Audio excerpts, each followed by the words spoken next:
안녕하세요. 크립토 노마드입니다. 요즘 이더리움이 랠리를 멈추고 숨고르기를 하는 모습을 보이고 있습니다. 사상 최고가를 향해서 나아갈지 아니면 다시 3,200달러 아래로 후퇴할지 여러모로 관심이 모이고 있습니다. 시세는 다소 주춤할지 몰라도 이더리움 프로젝트는 순항하고 있는 상황입니다. 지금 현재 단계에서 이더리움의 가장 큰 화두는 이더리움 2.0으로의 전환입니다. 기존의 작업 증명 방식에서 지분 증명 방식으로 전환하는 것이 핵심적인 작업 내용입니다. 무언가를 전환하기 위해서는 중간에서 기존의 것과 새로운 것을 연결해주는 그런 과정이 필요한데 바로 이더리움 멀지가 그 역할을 합니다. 최근 이더리움 멀지가 대부넷에서 활성화됐습니다. 이더리움 2.0으로 가는 또 하나의 이정표가 마련됐다라는 평이 나오고 있습니다. 이더리움의 경우에는 10월 27일도 주목해서 바라볼 필요가 있습니다. 이더리움 2.0 메인넷 이더리움 비콘 체인의 첫 하드포크인 알테어 하드포크가 진행되기 때문입니다. 이더리움 2.0으로 가는 길목이 열리고 이더 2.0의 메인넷 첫 하드포크까지 10월에 마무리가 되는 겁니다. 여러모로 10월은 이더리움에게 있어서도 주목도가 상당히 높은 시기가 되고 있는 그런 모습입니다. 이런 가운데 비트코인 채굴이 모두 마무리가 되면 비트코인이 100만 달러 이상의 가치를 갖게 될 것이라는 전폭적인 전망도 제시됐습니다. 10년쯤 뒤에는 비트코인 한 개가 우리 돈으로 12억 원 정도 하게 될 거라는 말인데 뭔가 체감이 되지 않을 정도의 수준인 것 같긴 합니다. JP모건은 최근 비트코인 가격이 상승한 것은 기관 투자자의 유입 때문인데 금 대신 비트코인을 사면서 시세를 견인했다라는 분석을 내놨습니다. 금보다 더 나은 안전자산으로 비트코인이 주목받고 있다라는 점을 거론한 것으로 볼 수 있습니다. 이런저런 소식들이 새롭게 전해졌습니다. 이번 영상에서는 이더리움의 현재 상황을 우선적으로 살펴본 뒤에 시장 전반 이슈들 짚어보도록 하겠습니다. 본격적인 시작에 앞서서 좋아요와 구독 또 알림 설정 꼭 부탁드리겠습니다. 영상 제작에 아주 큰 도움 된다는 말씀 함께 드립니다. 그럼 시작하겠습니다. 지난 8월 5일 이더리움 런던 하드포크가 성공적으로 마무리된 직후에 이더리움 창시자인 비탈릭 부테린은 이렇게 말했습니다. 런던 하드포크를 성공적으로 도입했다. 이더리움과 이더리움 2.0 병합에 자신감이 생겼다. 부테린의 이 한마디에는 지금 이더리움 프로젝트가 어느 방향을 향해서 나아가고 있는지가 함축적으로 담겨 있습니다. 모든 실행은 이더리움 2.0으로 가는 목적을 가진 여정의 일부인 겁니다. 그리고 꼭 2달 뒤 이런 여정은 이제 좀 더 구체화되면서 이더리움 프로젝트의 또 하나의 중요한 이정표가 만들어졌습니다. 기존의 이더리움과 이더리움 2.0을 연결해주는 이더리움 멀지가 대부넷에서 활성화됐기 때문입니다. 대부넷은 일종의 테스트 개발 키트인데 프로그램의 정식 출시에 앞서서 대부넷에서 개발과 테스트를 진행하며 완성도를 높이는 과정이 진행이 됩니다. 컨센시스 개발 스튜디오의 이더리움 개발자 벤 에딩턴은 자신의 트위터를 통해서 최초의 스마트 컨트랙트 플랫폼이 중대한 이정표를 달성했다라면서 이더리움 멀지에 대한 소식을 전했습니다. 에딩턴은 이더리움 멀지가 활성화된 순간을 담은 사진도 함께 공개했는데 현장에 있던 이더리움 개발자들 사이에서 비탈릭 부테린의 모습도 확인할 수가 있습니다.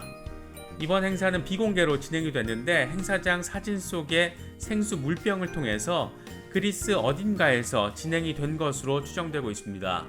이더리움 멀지는 이더리움의 작업 증명을 지분 증명으로 연결시키는 프로젝트입니다.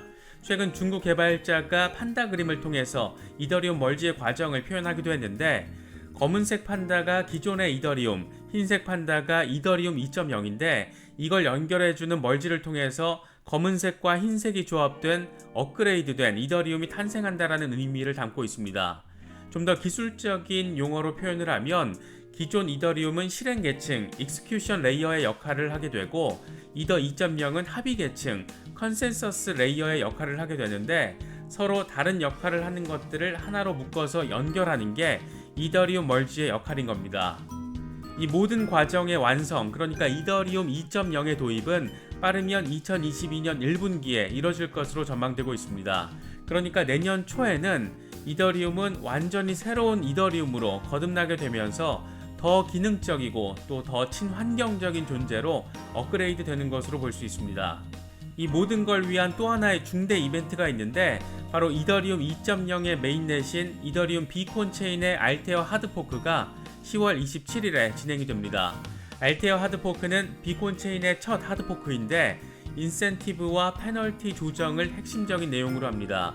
이를 통해서 비콘 체인 검증자는 자신이 담당하는 트랜잭션을 검증하지 못할 경우에 추가적인 불이익을 감수해야 합니다.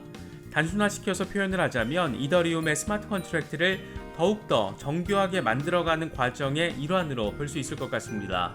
이런 상황들만 놓고 보면 이더리움의 시세에도 긍정적인 영향을 미치기에 충분해 보이는데 지금 현재 이더리움의 상황은 랠리 이후에 다지기를 하는 모습을 보이고 있습니다. 이더리움은 3,600달러대까지 올라섰다가 10월 10일 오전 3,500달러 선에서 거래가 이루어지고 있습니다. 이더리움이 왜 이렇게 안 오르냐 이렇게 생각할 수도 있겠지만 지난 일주일 동안의 상황을 보면 그래도 5% 가까운 시세를 받은 상황입니다. 최근 비트코인이 시세를 받으면서 시가총액이 페이스북과 테슬라를 넘어선 부분 상당히 주목받기도 했었는데 이더리움의 경우에는 무려 삼성전자와 월마트의 시총을 넘어선 상태입니다. 세상의 중심에 서 있는 글로벌 주요 기업들보다 더 큰 사이즈를 형성해 버린 겁니다. 이더리움 시세와 관련해서 코인텔레그래프의 기고가인 라케쉬 우페드히에는 이더가 3,676달러 저항선 위로 상승했지만 황소 세력은 그 이상의 가격을 유지하지 못했다. 만약 현재 수준에서 하락하면 20일 지수 이동 평균인 3,324달러까지 하락할 수가 있다. 여기서 더 무너지면 100일 단순 이동 평균인 2,899달러까지도 추락할 수가 있다. 반대로 3,324달러를 유지하고 주요 저항선을 돌파하면 4,027달러 오버헤드 저항까지 랠리가 이어질 가능성이 높다 이렇게 진단하기도 했습니다. 익명의 암호화폐 분석가인 크립토캡터스는 이더리움 가격은 10월 사상 최고가를 넘긴 뒤에 6,000달러를 빠르게 돌파하고 최종적으로는 10,000달러를 찍게 될 것이다 이렇게 아주 전폭적인 전망을 제시했습니다. 탈중앙화 데이터 네트워크 PAC 프로토콜의 CEO 데이비드 고우슈타인 역시 이더리움 10,000달러를 기다리고 있다라면서 파티는 정말이지 가능한 상황이다 이렇게 밝혔습니다. 암호화폐 분석가 야슈 골라의 경우에는 이더리움이 기술적으로는 장기 하락 추세를 나타내는 상승 쐐기형 패턴, 이 하락 추세선 저항 등 약세 지표에 직면할 수 있다라면서 현실화될 경우에는 2021년 9월 이더리움 트레이더들의 매집 영역인 3,200달러 아래까지 하락할 수 있다라고 설명했습니다. 하지만 이더리움이 3,200달러로 하락한다고 반드시 이더가 본격적인 약세 사이클로 빠지는 것은 아니다. 반대로 강세 역해된 숄더 패턴을 유발할 수도 있다. 이렇게 되면 이더리움은 4,500달러의 올타임 하이로 향하게 될 것이다. 이렇게 분석을 하기도 했습니다. 이런 가운데 비탈릭 부테린이 엘살바도르의 비트코인 정책을 비판하는 멘트를 날려서 주목받기도 했습니다. 부테린은 레딧 포럼에 참석해서 엘살바도르에서 비트코인 사용을 의무화한 것은 암호화폐 업계가 중요하게 여기는 자유를 침해하는 행위라고 지적했습니다. 그러면서 기업에 대한 특정 암호화폐 도입 의무화는 암호화폐 사상에 위배된다. 또 사전 교육을 받지 않은 수백만 엘살바도르 국민에게 비트코인 거래를 요구하는 것은 무모하다. 무고한 사람이 해킹이나 사기를 당할 위험이 있다. 이렇게 덧붙였습니다. 비트코인의 경우에는 56,000달러 돌파 이후에 55,000달러 주변에서 힘을 모아가는 상황 보이고 있습니다. 계속해서 저점을 높여가고 있는 만큼 랠리에 대한 기대감 역시 여전한 모습입니다. 공포 탐욕 지수는 하루 전보다 1포인트 빠진 71로 여전히 탐욕 상태가 이어지고 있습니다. 비트코인 도미넌스의 경우에는 소폭 상승해서 44%대 전후에서 오르내리고 있습니다. 현재 비트코인 상황과 관련해서 코인텔레그래프는 볼린저 밴드와 공포 탐욕 지수가 과열된 랠리를 가리키고 있는데도 비트코인은 가격 후퇴를 거부하고 있다 이렇게 진단했습니다. 코인텔레그래프는 볼린저 밴드나 공포 탐욕 지수는 후행성 지표인 만큼 이런 지표들을 통해서 대대적인 조정이나 랠리 여부를 정확히 알기는 어렵다라고 설명했습니다. 특히 공포 탐욕 지수의 경우에는 현재 탐욕 상태로 과매수 상태라는 점을 보여주는 것일 수도 있지만 이게 곧장 조정을 의미하는 것은 아니라는 점을 강조했습니다. 과거의 경우에도 과매수 신호가 나타난 뒤에 3에서 4주 이후에 실제 조정이 이루어졌기 때문에 지금 당장 큰 조정이 온다라는 의미로 볼 수 없다라는 겁니다. 볼린저 밴드의 경우에도 비트코인이 상단 밴드를 돌파할 때 조금의 조정이 뒤따르는 경향이 있지만 역시 후행성 지표이기 때문에 2주에서 4주의 미래 가격과는 전혀 상관없다라고 분석했습니다. 결국 코인텔레그래프는 몇몇 지표상 조정 가능성을 나타내는 것으로 해석될 수도 있지만 후행성 지표라는 점을 강조하면서 여전히 랠리 가능성에 무게를 두고 있다는 점을 확인할 수 있습니다. 이런 가운데 비트코인 채굴이 마무리가 되면 개당 100만 달러 이상의 가치를 갖게 될 것이다, 이런 전폭적인 전망도 제시됐습니다. 블록체인 포트폴리오 제공업체인 이뮤터블 홀딩스의 조단 프라이드는 티코 뉴스와의 인터뷰를 통해서 비트코인은 금 2.0 버전이라면서 이같이 말했습니다.